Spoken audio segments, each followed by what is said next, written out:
A'udzubillahi minasyaitonirrajim. Bismillahirrahmanirrahim. Assalamualaikum warahmatullahi wabarakatuh. Innal hamdalillah nahmaduhu wa nasta'inuhu wa nastaghfiruh wa na'udzubillahi min syururi anfusina wa min sayyiati a'malina may yahdihillahu fala mudhillalah wa may yudlilhu fala hadiyalah. Asyhadu an la ilaha illallah wahdahu la syarikalah wa asyhadu anna Muhammadan abduhu wa rasuluhu la nabiyya ba'dah. Allahumma salli wa sallim ala hadzal nabiyil karim wa ala alihi wa ashabihi wa man tabi'ahum bi ihsanin ila yaumiddin.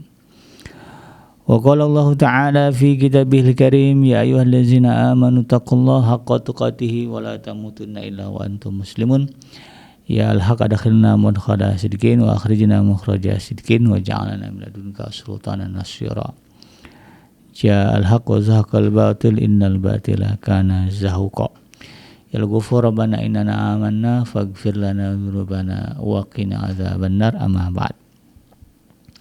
Alhamdulillah, segala puji adalah milik Allah. Kembali kita berjumpa di channel iDream TV dalam program Tadabbur Al-Quran, di mana insyaallah kita akan kembali menelusuri sedikit demi sedikit agar menjadi pemahaman bagi kita apa yang Allah Subhanahu wa taala firmankan di dalam Al-Qur'an. Yang dengan itu maka insyaallah Al-Qur'an yang tadinya ada di dalam mushaf, sedikit demi sedikit kita pindahkan ke dalam dada kita agar kemudian menjadi hidayah, petunjuk bagi kita di dalam menjalani kehidupan. Tidak lupa kita baca salawat dan salam. Allahumma salli ala Sayyidina Muhammad wa ala ali Sayyidina Muhammad. Assalamualaikum ayuhan Nabi wa rahmatullahi wabarakatuh. Semoga Allah terima salawat dan salam yang kita baca dan dilimpah curahkan kepada para Nabi, para Rasul, wabil khusus Rasulullah Muhammad sallallahu alaihi wasallam. Dan semoga kita termasuk ke dalam kelompok orang yang akan berbahagia ketika berjumpa dengan Allah nanti di yaumul mahsyar, dijauhkan dari siksa api neraka, dimasukkan ke dalam surga dan dipertemukan dengan Rasulullah Muhammad SAW. Insyaallah, amin ya rabbal alamin. Sahabat iDream yang dirahmati Allah di manapun Anda berada, dalam kesempatan kali ini melanjutkan kajian kita masih di surah Al-Baqarah. Kita akan beranjak di ayat yang ke-147. Di dalam ayat yang ke-147 ini Allah Subhanahu wa taala mengabarkan kepada kita tentang pentingnya memantapkan keyakinan atau iman di dalam diri kita terutama kepada kalamnya Allah. Di mana dalam hal ini Allah Subhanahu wa taala menegaskan dengan kalimat a'udzubillahi minasyaitonirrajim, al-haqqu mir rabbika fala takunanna minal mumtarin. Al-haq atau kebenaran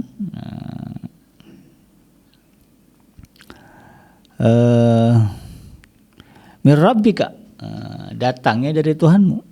Fala takunanna minal mumtarin, maka janganlah sekali-kali kamu termasuk ke dalam golongan orang-orang yang meragukannya. Jadi kalimat di dalam ayat ini menegaskan kepada kita bahwa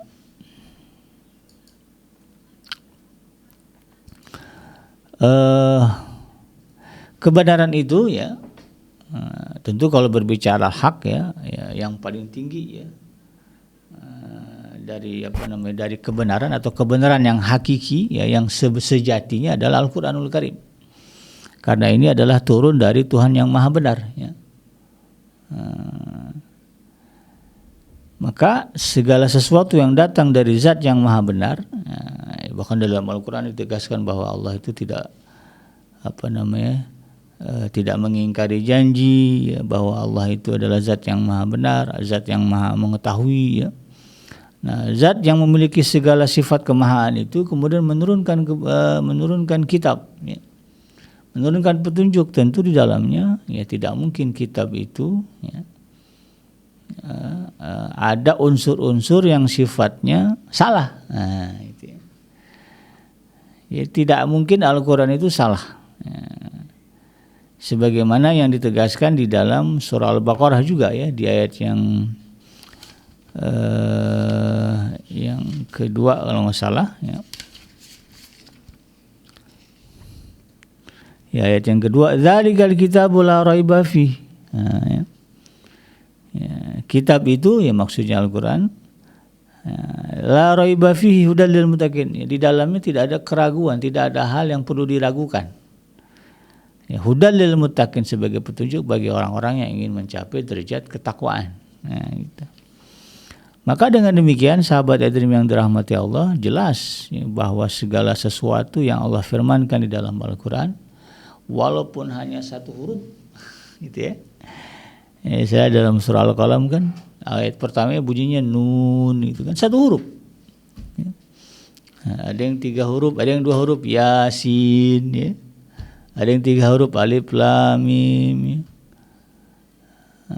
Ada yang 4 huruf Kaf Ha Ya Ain Shad ya. 5 itu ya.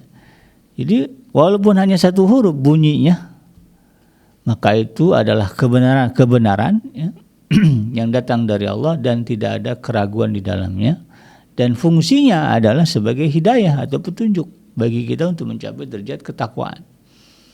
Ya, dengan yang satu huruf itu misalnya nun gitu kan, ya, atau dengan yang 2 huruf Yasin ya, Toha gitu ya, atau dengan yang 3 huruf Alif Lam Mim ya. Itu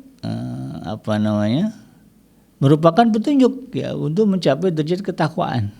Ya. Gimana tuh Abi Genji gitu kan? Huruf-huruf itu bisa meningkatkan ketakwaan kepada Allah ya, tentu kalau berbicara Al-Qur'an ya.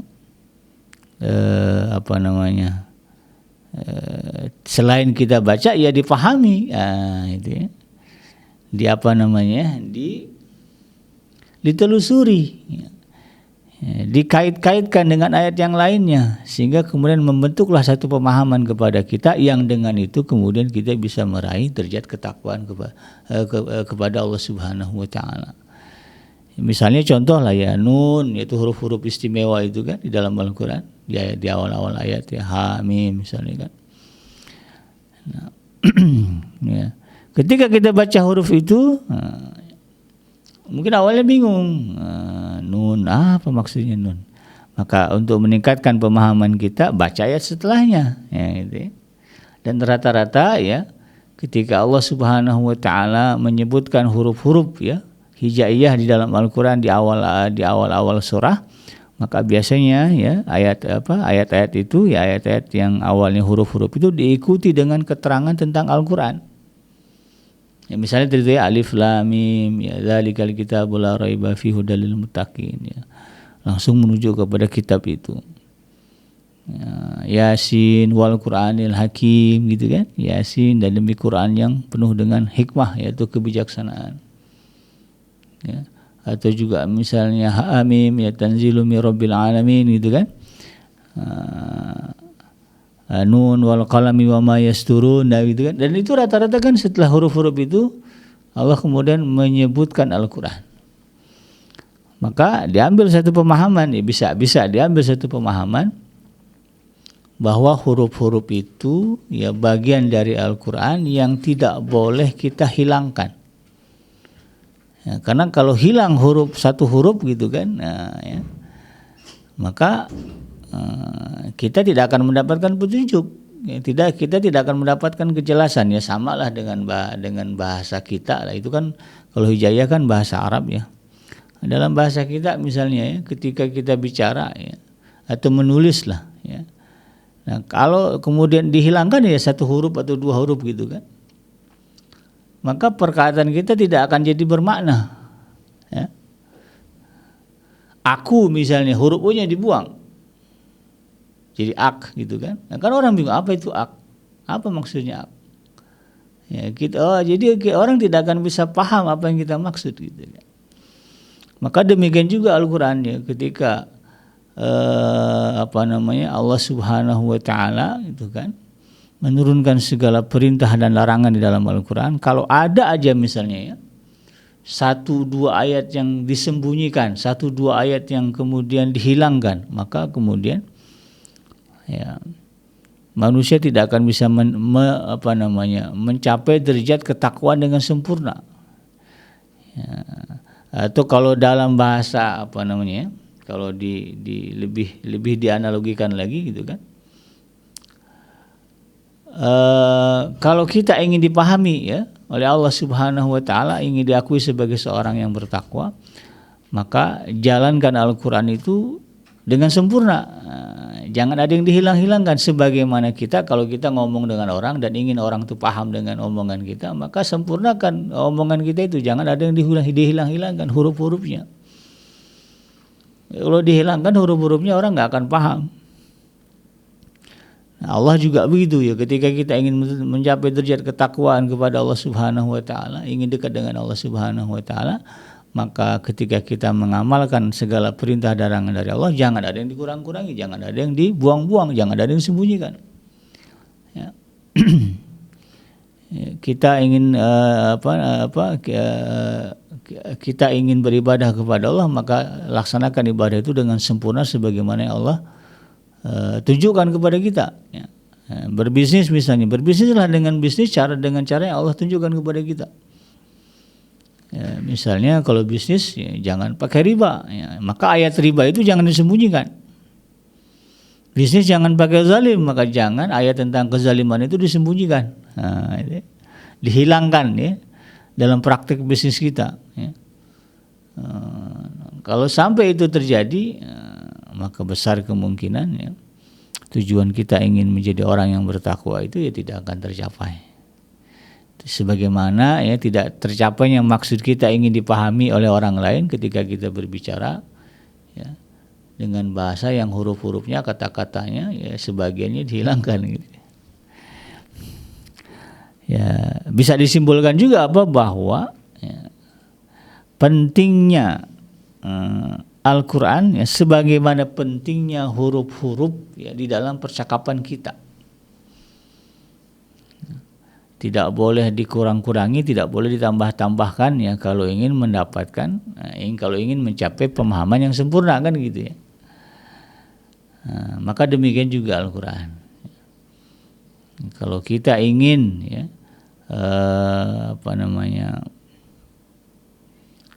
dipahami ya oleh Allah Subhanahu wa taala ya, bahasa ibadah kita gitu. Kalau ingin ibadah kita diterima oleh Allah Subhanahu wa taala, maka jangan kemudian ya di dalam di dalam beribadah ada ayat-ayat yang kemudian kita hilangkan, kita sembunyikan ya. Karena itu pernah terjadi kepada orang-orang ya, sebelum kita ya, pada masa sebelum umat Nabi Muhammad, itu pada masa orang-orang Yahudi gitu kan. Dan sebagaimana yang kita bahas di ayat-ayat sebelumnya ya, bahwa mereka ya, ahli kitab itu suka sekali menyembunyikan apa yang Allah firmankan sebahagiannya, karena dianggap akan mengganggu stabilitas ekonomi ya, kepentingan mereka lah. Nah, ini kemudian kita harus pahami dan kita hindarkan. Jadi kebenaran itu adalah apa yang diwahyukan oleh Allah Subhanahu wa taala kepada Rasulnya, bukan apa yang dikatakan oleh orang-orang Yahudi dan Nasrani ya. Itu kata para ulama ya terkait dengan ayat ini. Maka dalam hal ini kaum muslimin tidak boleh ragu ya, dengan segala sesuatu yang Allah turunkan. Kalau dulu kan di pembahasan di ayat sebelumnya ya, terkait dengan pemindahan kiblat gitu kan, ketika Allah Subhanahu wa taala mewahyukan kepada Rasulullah untuk memindahkan kiblat dari Baitul Maqdis ke Baitullah ya di Mekah, itu kan kemudian muncul ya keraguan di dalam hati para sahabat. Kenapa? Ya, apalagi kemudian dibisik-bisiki oleh orang-orang Yahudi deh ya, dengan menyebutkan, dengan melontarkan opini-opini yang tidak benar, bahwa seolah-olah ya pemindahan kiblat itu memang maunya Nabi Muhammad ya, bukan maunya Tuhan gitu kan.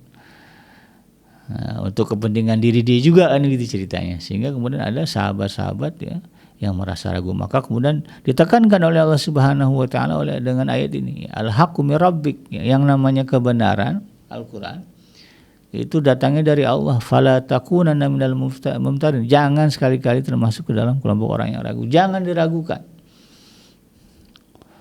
Apalagi dengan hal-hal yang digembar-gemborkan, dibesar-besarkan oleh orang-orang yang tidak menyukai Islam.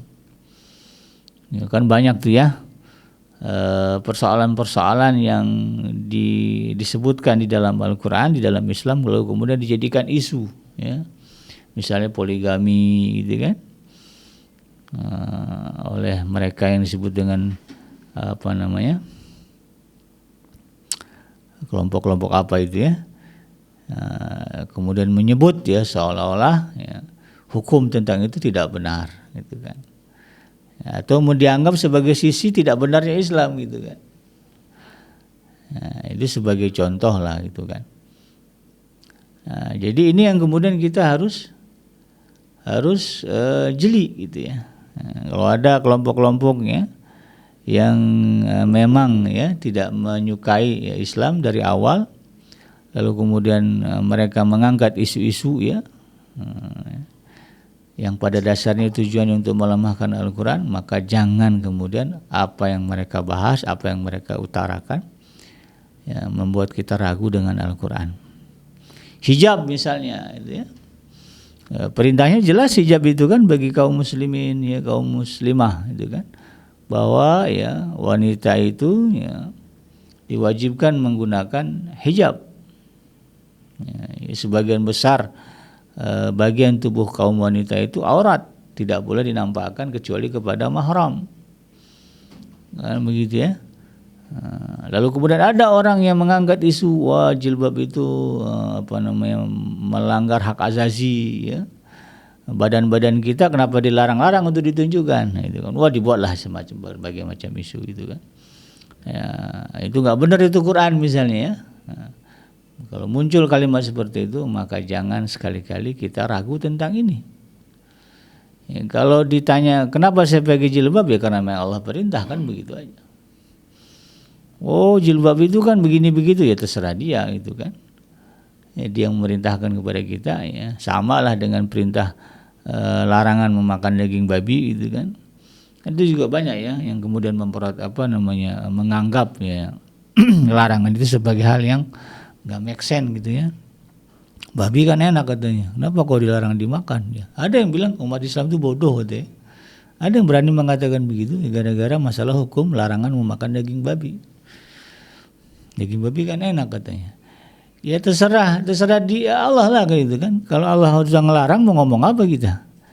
Bagi orang Islam sekalipun yang dilarang dimakan itu ayam, kalau memang ayam itu nggak boleh dimakan, ya nggak akan kita makan, gitu kan. Ya. Ya bukan karena babinya, gitu kan, tapi karena memang itu adalah larangan dari Allah Subhanahu wa taala. Baru nanti kita bicara hikmah kenapa Allah larang, kita cari, gitu kan. Jadi ini prinsip ya. Jangan pernah kemudian kita meragukan apapun yang ditegaskan di dalam Al-Qur'an, terlebih itu ya bentuknya adalah amalan, perbuatan, larangan, hukum ya dari Allah Subhanahu wa taala ya. Banyaklah isu-isu yang diangkat oleh mereka yang memusuhi Islam ya.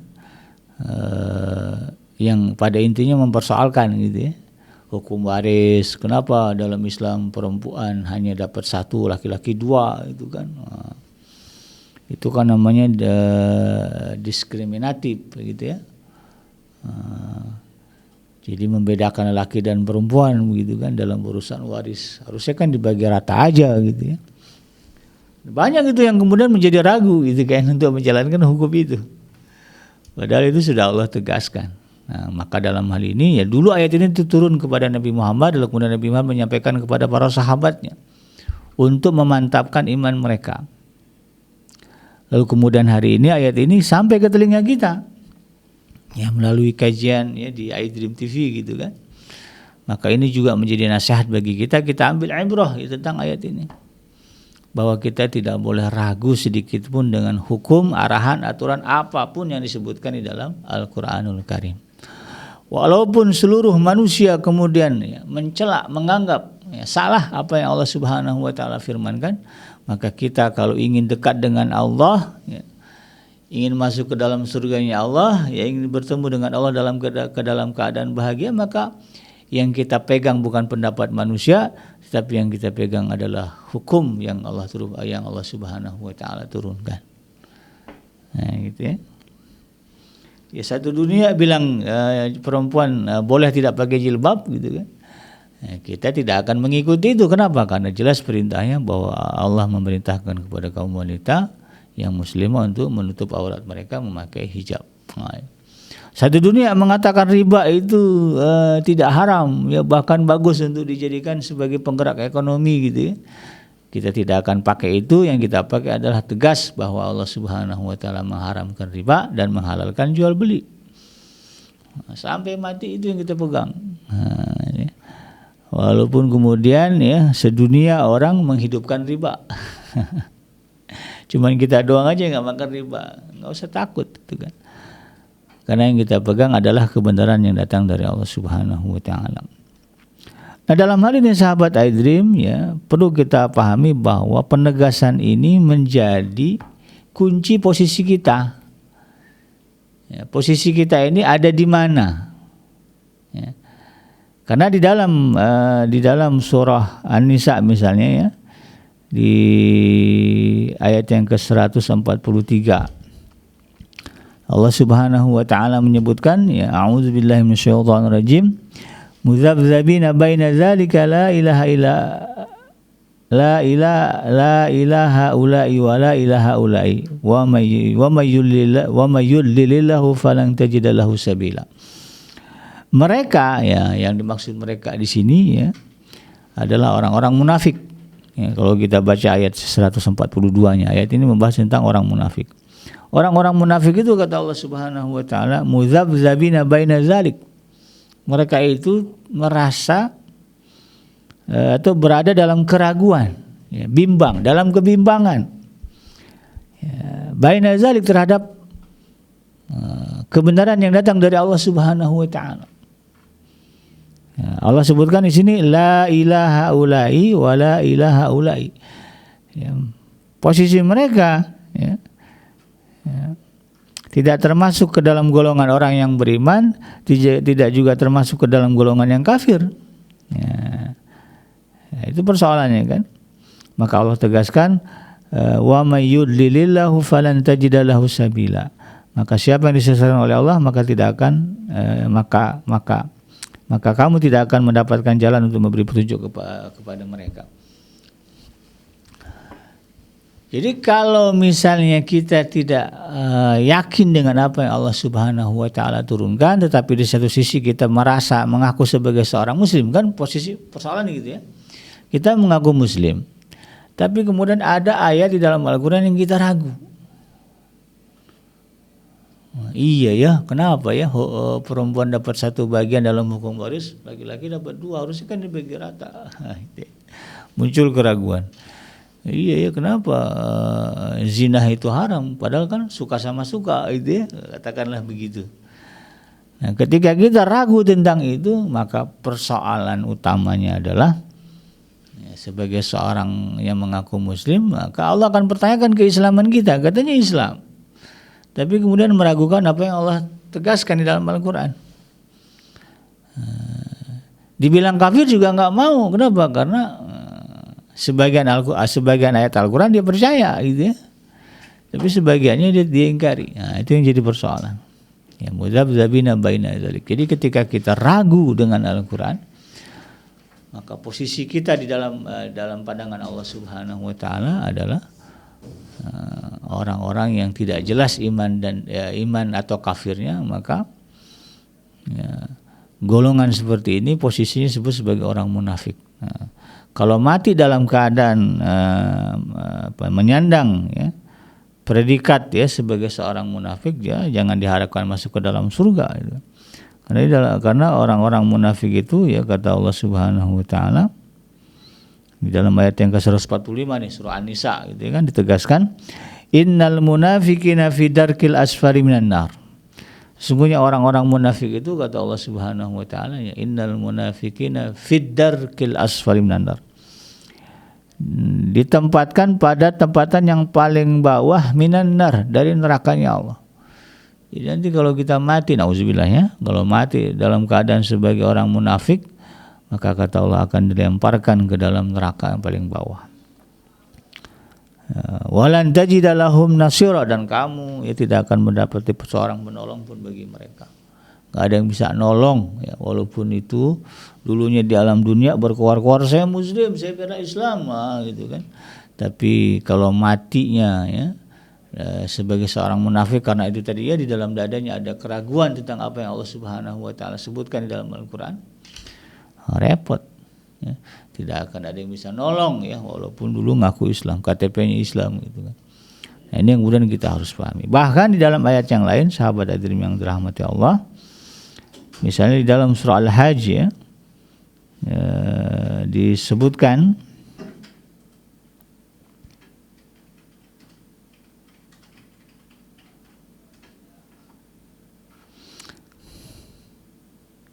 surah Al-Hajj yang surah Al-Hajj surah yang ke berapa surahnya? Surah yang ke-22 ya, ayat yang ke-55. Ya, Allah Subhanahu wa taala menyebutkan, a'udzubillahi minasyaitonir rajim, wa la yazalul ladzina kafaru fi miryatin minhu hatta ta'tiyahumus sa'atu baghtatan aw ya'tiyahum 'adzabu yaumin 'aqim. Dan orang-orang kafir itu, kata Allah Subhanahu wa taala, senantiasa ragu mengenai Al-Qur'an hinggalah datang kepada mereka saatnya kematian. Sampai mati gitu kan. Posisinya adalah orang yang tidak meyakini Al-Qur'an. Sampai mati ya. Jadi disebutkan sini, dan orang-orang kafir itu senantiasa ragu mengenai Al-Qur'an hingga saat kematian datang kepada mereka dengan tiba-tiba, atau datang kepada mereka azab hari kiamat ya, yang datang kepada mereka. Nah, jadi kalau merujuk ke dalam ayat ini ya, surah Al-Hajj ya, ayat yang ke 55 tadi, kalaupun enggak di posisi munafik, maka yang paling kuat bagi orang yang meragukan ya, kebenaran Al-Qur'an ya, mereka disebut Allah ya di sini ya, tidak ada bedanya dengan orang-orang kafir ya. Karena orang kafir itu, kata Allah ya, akan senantiasa meragukan Al-Qur'an sampai datangnya kematian atau sampai datangnya azab kepada mereka. Sebagaimana dulu Fir'aun ya, ketika disampaikan wahyu Allah kepada dia kan gak pernah mau terima. Kapan dia baru nyadar? Setelah kemudian tenggelam di Laut Merah. Ya, dia berusaha mengakui iman itu dengan kalimat amantu bi rabbi Musa wa Harun. Ya, aku beriman kepada Tuhan yang disembah oleh Musa dan Harun. Tapi kan udah kelihatan gitu ya. Udah kelihatan ya, udah habis masanya, ibarat ujian gitu kan. Udah habis waktu mengisi jawaban, lalu kemudian baru enggak ketemu jawabannya. Ya enggak akan bisa ya. Soal udah dikumpulkan, waktu untuk menjawab sudah selesai. Mau kayak gimana juga nggak akan diterima kan gitu ya jawaban itu. Allah sudah kasih kita kesempatan untuk hidup di alam dunia ya, untuk mempertahankan ya keyakinan ya kepada Allah. Kalau kemudian nggak yakin ya, nggak yakin sampai kemudian datang kematian. Kalau pas mati kan dilihatin semua itu. Itu nggak akan berguna, nggak akan bermanfaat. Jadi dalam hal ini sahabat hadirin yang dirahmati Allah, tentu penegasannya adalah kalau kita tidak mau ya digolongkan sebagai orang munafik, apalagi sebagai orang kafir, maka sebagai seorang muslim tidak boleh kemudian merasa ragu sedikit pun tentang apa yang disebutkan di dalam Al-Qur'an. Sekalipun itu kita nggak setuju, nggak suka. Misalnya bab poligami gitu kan, ta'adud ya. Ibu-ibu kan nggak suka ya. Tapi itu kan wahyu itu, tapi itu kan hukum yang Allah jelaskan dalam Al-Qur'an. Bahwa poligami itu dibenarkan. Diterima aja. Makanya bahasanya jangan kemudian nggak benar itu poligami, saya nggak terima. Salah itu kalau bahasanya begitu. Ya, kalau yang benar itu terima ya, saya terima poligami itu dibolehkan di dalam Islam, tetapi saya tidak sanggup. Kan lebih fair gitu kan ngomong begitu. Bukan kemudian berkoar-koar ya, mengkampanyekan ya poligami itu bukan syariat Islam, tidak benar, macam-macam. Ini contoh saja ya sahabat itu. Atau riba misalnya gitu kan, walaupun dibikin teori kayak gimana gitu kan, teori ekonomi yang mengatakan praktek riba ini baik bagus, ya tetap saja kita akan mengatakan riba tidak boleh, riba haram, walaupun bikin kita kaya kan gitu ya. Ya, kita harus tegaskan ya. Ya, kebetulan posisinya sebagai manajer di bank ya, bank konvensional. Kalau ditanya orang, "Bang, apa hukum riba?" "Haram," gitu kan. "Kok Abang kerja di bank?" "Terpaksa." gitu ya.